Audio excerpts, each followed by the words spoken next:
رسول کریم صلی اللہ علیہ وآلہ وسلم نے ارشاد فرمایا، میں تمہیں ایسی عبادت نہ بتاؤں کہ جس کو کرنا بہت ہی آسان ہے اور بدن پر وہ بوجھل نہیں ہے، بدن پر وہ ہلکی ہے۔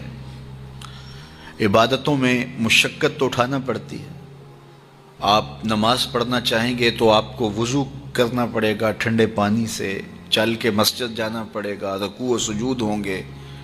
روزہ رکھنا ہے تو آپ کو دن بھر کی بھوک کاٹنی پڑے گی، زکوٰۃ دینی ہے، صدقہ کرنا ہے، خون پسینے کی کمائی سے پیسے جدا کرنے پڑیں گے، حج کرنا ہے تو بہت زیادہ مشقت اٹھانی پڑے گی۔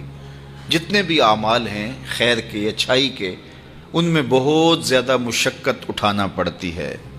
یہ طالب علم یہاں پڑھ رہے ہیں، 8 سال کا چلہ کاٹ رہے ہیں، معلمین پڑھا رہے ہیں، صبح تہجد سے اٹھتے ہیں اور شام تک ایک وظیفے میں لگے ہیں، علماء ہیں کام کر رہے ہیں، بہت سارے لوگ، کتنے مشقت والے کام ہیں، تب اللہ کی رضا جا کے نصیب ہوتی ہے۔ لیکن میرے حضور نے فرمایا تمہیں ایک ایسا عمل نہ بتا دوں جس میں بدن بھی نہیں تھکتا اور ہے بھی بڑا آسان؟ اللہ اکبر! فرمایا وہ عمل کون سا ہے؟ الصمت و حسن الخلق، خاموشی اور اچھے اخلاق۔ زیادہ بولنے سے بہتر ہے خاموش رہو، خاموشی میں نجات بھی ہے، ثواب بھی ہے۔ زیادہ بولنے والا جھوٹ بھی بول لیتا ہے، زیادہ بولنے والا گالی گلوچ اور سب و شتم پر بھی اتر آتا ہے، زیادہ بولنے والا کسی کی پگڑی بھی اچھال دیتا ہے، زیادہ بولنے والا غیبت بھی کر لیتا ہے، زیادہ بولنے والا ایسا مزاح کر لیتا ہے جس سے کسی کو تکلیف پہنچے۔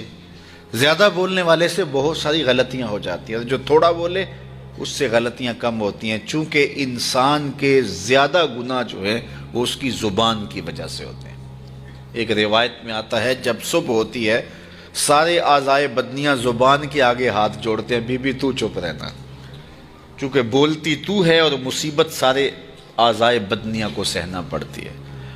تو یہ زبان جو ہے اس کی وجہ سے زیادہ گناہ ہوتے ہیں، یا زبان کی وجہ سے، یا انسان کی عصمت کا جوہر جب لٹتا ہے تو پھر اس کے پلے کچھ نہیں رہتا۔ اس لیے میرے حضور نے ارشاد فرمایا جو تمہاری 2 ٹانگوں کے درمیان اور جو 2 جبڑوں کے درمیان زبان، ان دونوں کی مجھے تم ضمانت دے دو، میں محمد تمہیں جنت کی ضمانت دے دیتا ہوں۔ تو فرمایا کہ میں تمہیں ایسا عمل نہ بتا دوں کہ جو بہت ہی آسان ہے، اور وہ کیا ہے؟ الصمت، خاموشی، وحسن الخلق، اور دوسری بات اچھے اخلاق، رویوں کی خوبصورتی۔ کسی سے ملو تو ہنس کے ملو، کسی سے بات کرو تو لہجے میں نرمی ہو، کسی کی عزت آبرو کا خیال رکھو، بڑے کا احترام کرو، چھوٹے پر شفقت کرو، مخلوق خدا پر رحم کرو، اللہ کی مخلوق پر شفقت سے پیش آؤ، رسول کریم کی امت پر رحم کرو۔ تو یہ ایسا عمل ہے جس پر کوئی مل بھی نہیں لگتا، قیمت بھی نہیں لگتی، بدن بھی نہیں تھکتا، لیکن نامہ اعمال نیکیوں سے بھر جاتا ہے۔ قیامت کے دن نامہ اعمال پر سب سے وزنی جو عمل ہوگا وہ حسن خلق ہوگا۔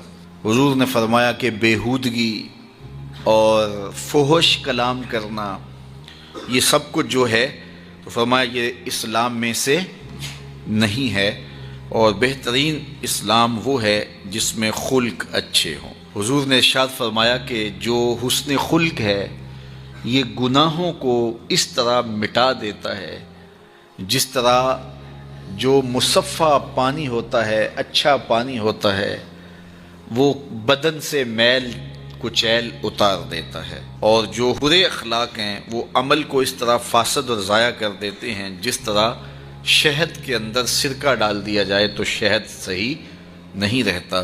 تو عمل اچھے ہیں لیکن بدخلقی ان اعمال کی بربادی کا سبب اور ذریعہ بن جاتی ہے۔ اللہ جل شانہ ہمیں معاملات کے اندر خوبصورتیاں نصیب فرمائے، رفق، نرمی نصیب کرے، معاف کر دینے کی توفیق نصیب کرے۔ رزق کمانے کے جو مقاصد ہیں وہ بہت سارے ہو سکتے ہیں، لیکن شریعت میں کاروبار کرنے کے، رزق روزی کمانے کے بنیادی مقاصد 3 ہیں۔ پہلا مقصد اپنے آپ کو سوال سے بچانا. دوسرا مقصد اپنے آپ کو حرام سے بچانا. تیسرا مقصد اپنی اولاد کی کفالت کرنا. یہ بنیادی مقاصد ہیں جن کے لیے رزق کمانا، روزی کمانا ہمارے اوپر لازم ہو جاتا ہے. اور اگر آپ کاروبار کو وسعت دے رہے ہیں، ضرورت سے زیادہ کما رہے ہیں، تو اس کے لیے ایک چوتھی نیت آپ کو ساتھ کرنی ہوگی، اور وہ یہ کہ معاشرے کے کمزور لوگ، رشتہ داروں میں غریب لوگ، میرے ہمسائیگی کے اندر جو غریب لوگ ہیں، یتیما ہیں، مساکین ہیں، معاشرے کے وہ لوگ جو اپاہج ہیں، معذور ہیں، کمانے کی صلاحیت نہیں رکھتے، میں زیادہ مال کما کے ان کی کفالت بھی کر سکوں. ان چار مقاصد کو ذہن میں رکھ کر کے جو رزق کمایا جائے گا وہ دنیا نہیں ہوگی، عین دین ہوگا.